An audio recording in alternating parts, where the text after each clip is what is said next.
Hey guys, Luke Wayne here. Long story short, I'm not going to bore you guys. I need a new computer. My Chromebook is it's a Chromebook. What else could I say? And if you've been following me on Twitter, then you know I woke up and I started working on this thing at 10 a.m. I've had barely anything to eat today. I have not taken any breaks. I've been in my room all day. It is now 6 p.m. I have worked all day. I've wasted my Sunday afternoon on this video, and it just can't export. It keeps crashing. And what I originally did was I had my voice in the background analyzing the trailer, and I kept speeding up the trailer in the foreground and slowing it down to make sure the trailer was matching up with exactly what I was saying, and it was perfect, and it took me hours to edit. And for the rest of the day, I've been trying to export it, but my Chromebook keeps crashing, so you guys are going to have to settle with this new video that I'm making. I'm making another video today at 6 p.m. that's just going to be a bunch of still images. I'm sorry for the low quality.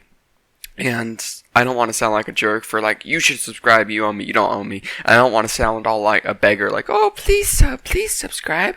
No, but it would be a huge favor, and I really would appreciate it, man. It'd be the coolest thing ever if you clicked on my channel, you saw my other videos, and if you did enjoy those other videos, and if you are looking forward to the new Batman game and you do want info on it, I would really appreciate it if you clicked that little red subscribe button. It would mean a lot to me after all the work I put in today, just to have to throw that video away and just make this new video that's very poor quality. I know it's not the best, but without further ado, I'm not going to keep you waiting any longer.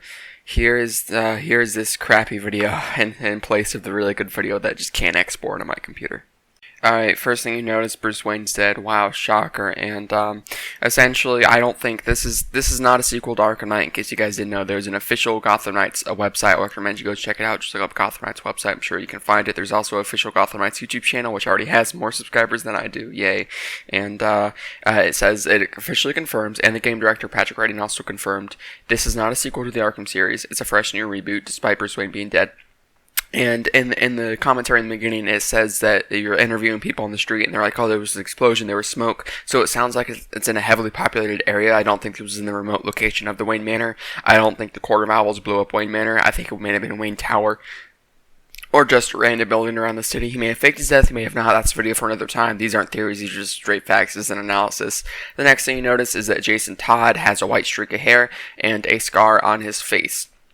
That's cool. It's a callback to the New 52 when he had a white streak of hair, and not New 52, it was Hush, right? Yeah, I can't remember, guys. I'm sorry. And there was also when he's looking at his phone. Oh yeah, the scar. So the scar. I'm sorry, I'm scatterbrained. But the scar on his face obviously came from after he used Lazarus Pit, because Lazarus Pit, heals all wounds. And on the official Gotham Knight website, it does confirm that he used Lazarus Pit when he was resurrected. So I'm assuming it does have some sort of story significance. I don't know where he got the scar, but it was after the Lazarus Pit. I don't know. It's just a random fan speculation.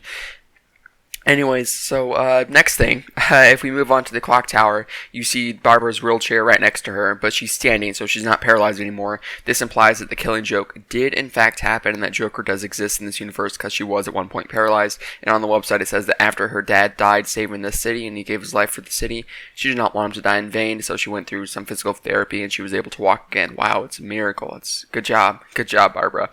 And as Batman's like, oh yeah, also on the computer screen, I'm sorry, I'm doing this recording on the fly. I know it's not the best quality video, but if you look up to the top left, you see searching, I believe it was, for A3 or locating target or whatever. And then on the top right, you see facial recognition program, and it goes searching A3. And right below that, you have a handprint, and it goes A3. So she is looking for someone or some target with the code name A3. Who is A3? Who is she looking for? My personal fan theory is it's Bruce Wayne, because she doesn't believe he's dead, so he's A3. And later in the trailer, that comes up again. I'll tell you when. But right after this, if I remember correctly, Batman goes, we can't trust the GCPD, they haven't trusted us since Jim died, and it looks at his badge and a picture of him and Barbara. And guess what? There's an owl on the badge, and you know what that means. The Court of Owls have infiltrated the GCPD. Dun dun dun, dramatic pause, all that stuff. So it's very clear to me, I think at the prime personal fan theories, that the Court of Owls played a hand in Jim Gordon's death. I think that would add a lot of character drama, and he might actually come back as a Talon. I can see this happening. Let's say Jim Gordon was a good cop, Court of Owls didn't like that. He was arresting rich people that the Court of Owls didn't want to be arrested because maybe they were Court of Owls members. So then they They killed him off, and then they're going to turn him into a Talon, which is basically a zombie super soldier. If you haven't read the Court of Owls comics, I recommend you read them. And then right after this scene, I believe we transfer to, if I'm not mistaken, Dick Grayson. He's training in some workout room, and gray walls all around. And my personal, I think this could be some other level of the clock tower or the belfry. And by the way, Bruce Wayne does say with a little smile on his face that the belfry is slightly outdated, so I think that's an indication that somewhere throughout the game we're going to upgrade the belfry along with the story. So like, you know how in the Arkham games you could upgrade Batman, give him new combo abilities, I think in this game we're going to be able to upgrade our hideout because and update the technology, because Bruce does say the technology is a little bit outdated. And then we see Tim Drake, that is Tim Drake, not Damien, the official website confirms, and he's looking at the computer screen, and his computer screen also has the same computer screen that Barbara had, searching for A3. So I think that part of this game's plot is going to be looking for Bruce, because they don't believe he's dead. So I think that's going to be very interesting, a video on that up later. And then right after that, we get a beautiful, beautiful shot of them outside the clock tower. So the gray rooms that Dick and Tim were both in could have been inside the clock tower, or they could have been in the belfry or whatever. Maybe it not be important. It might not be locations in the game at all. It might have just been for the trailer. But we have the beautiful shot of them outside the clock tower, and then Tim does the thing where he looks at the map, and it's a really big, beautiful map, and it's absolutely gorgeous and amazing. Then we see some thugs trying to break into a church. We don't know the significance of the thugs or the church, but I have a friend named Fergs who has his own YouTube channel who thinks that these thugs are anarchy goons because their costume kind of looks like anarchy. Take that as you will. Then we see Robin laying down right in front of him, and he does a cool teleportation ability. I can't really show it because obviously I'm just using screenshots because my Chromebook sucks. But he, you know, I try to show it as best as I can, but like he literally teleports and kicks the guy across the room, which is pretty cool. And we also see some buildings around him with the words Elliot on them, which could be a reference to the character Thomas Elliot, and it could be trying to say that, hey, the Elliots and the Elliot family in this game is going to be just as big as the Wayne family, which I think it's cool. And we also see GNB, which is Gotham National Bank, I think that's what it stands for, Batgirl's grappling beside it. It's nothing significant about that. I think it's a nice little Easter egg, and I just want to drive home that W Games Montreal knows what they're doing with this map, and they know all these little cool Easter eggs. There's going to be a lot of Easter eggs for us fans, so that's going to be exciting. And then we see Batgirl do some kind of drop attack / inverted takedown on an enemy. It's some sort of weird blend of those attacks. And then we see Nightwing kick a guy who looks like he's holding a freeze gun. I think it's very interesting. There's going to be a lot of different enemy variety in this game. He looks like he's holding like a Mr. Freeze gun, but a less powerful version of it. Then right after that, we see Red Hood gameplay, and then we see him shooting some people, but those are not live rounds. I know they look like live rounds with the shell casings, but they're not. It confirms on the official Gotham Knights website that Red Hood has started using non-lethal tactics when he has regrouped with the Bat family. I guess it kind of makes sense. Maybe he's doing it like out of respect for Bruce, but to me it feels like a cheap cop-out of just trying to get Red Hood in the game and trying to get him to work with the Bat family and trying to give it a T rating so it can sell more. But whatever. It looks like using some sort of electric rounds because enemies are being shocked with some sort of red blast.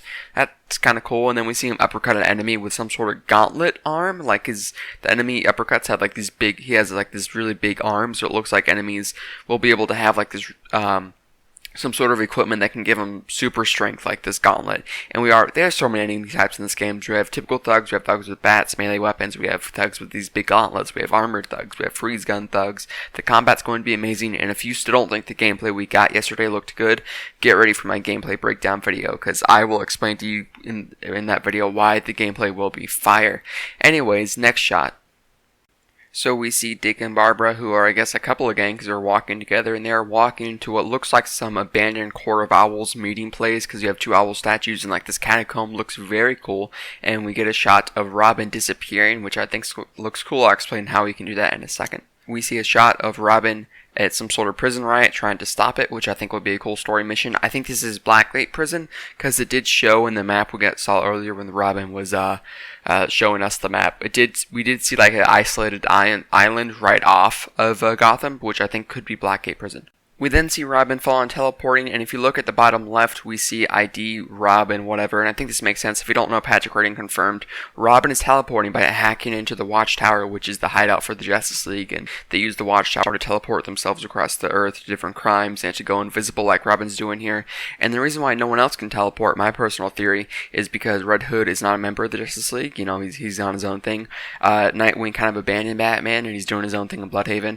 Batgirl was Oracle until just recently, when she had physical therapy, and Robin is the only active sidekick that's actively with Batman fighting crime, so it makes sense that he's the only one with an active Justice League membership, if you will. So I guess it kind of makes sense, even though it is kind of a cheap thing. I feel like we're not going to like it story-wise, but gameplay-wise, I think it is going to be a pretty fun mechanic to teleport and turn invisible, and hopefully it balances out Robin's gameplay and makes him a little bit more powerful and on par with the rest of the Bat family members. One important detail here that I forgot to mention, we see thugs on rooftops as well as normal civilians in the street, so this will be a populated Gotham. Finally, and we will have the classic roaming of thugs back from Arkham City and Arkham Origins, just thugs randomly on rooftops, which I think is a good way to handle populated Gotham. You have normal people in the streets, but you also have crime and criminal activity on rooftops and in alleyways. That's going to be cool. And we also see Robin wearing some sort of Red Robin type helmet. So throughout the story, I'm assuming he will change his costume to adopt the Red Robin look, which makes sense because Batman is dead, and that's where you got it in the comics. And we also see right after this shot of Barbara and Tim doing a dual team takedown, so I guess that mechanic is back. And then we see Batgirl on a rooftop doing some sort of multi-ground takedown, similar to Batman from the Arkham games, which I think looks cool. We see Nightwing dodging some death traps that look reminiscent of Riddler's death traps from Arkham Knight. However, they're not green, so we don't know if they're Riddler's death traps yet. We see a cool shot of Batgirl leaving Dixon Docks on a motorcycle, which I think is cool. Dixon Docks is, of course, an iconic location in Gotham City. We see a shot of Mr. Freeze firing his freeze gun at Batgirl, and Batgirl is wearing a cowl in this instead of her usual mask, which just covers her eyes. So I think that there will definitely be a heavy focus on gear in this game throughout the story and throughout just customization. And I think it's cool because fans have wanted a customizable bat suit and bat belt for a long time. So this is just amazing. It's everything I could have asked for. The logo for Gotham Knights is purple, so I guess Batgirl might be kind of the main focus because that is her signature color, or it just might be a coincidence, I don't know.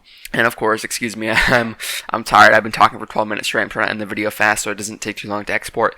But final thing in the trailer, POV, I think those little bars that we're looking through is from Bruce's perspective, and I think he's going to be captured by the Court of Owls, and I think that this is going to be, I don't think he's dead. I think this is going to be like a first-person perspective of Bruce Wayne. That's what we're looking through right now. And I think he's going to be in the maze, and I think through segments of the game we're going to be playing as him in this maze. But what do you guys think? Let me know down in the comments below. This video is taking me way too long, and I would really appreciate it if you subscribed, if you liked it, or liked the video. At least like the video and comment. I'd appreciate that. If you made it this far in the video, then you clearly enjoy my content. It's at least, I'm not trying to shame you, but I'm just saying it would be cool if you did that. And as always, thank you for clicking on this video. You made my day clicking on this video. And stay awesome, y'all. Peace.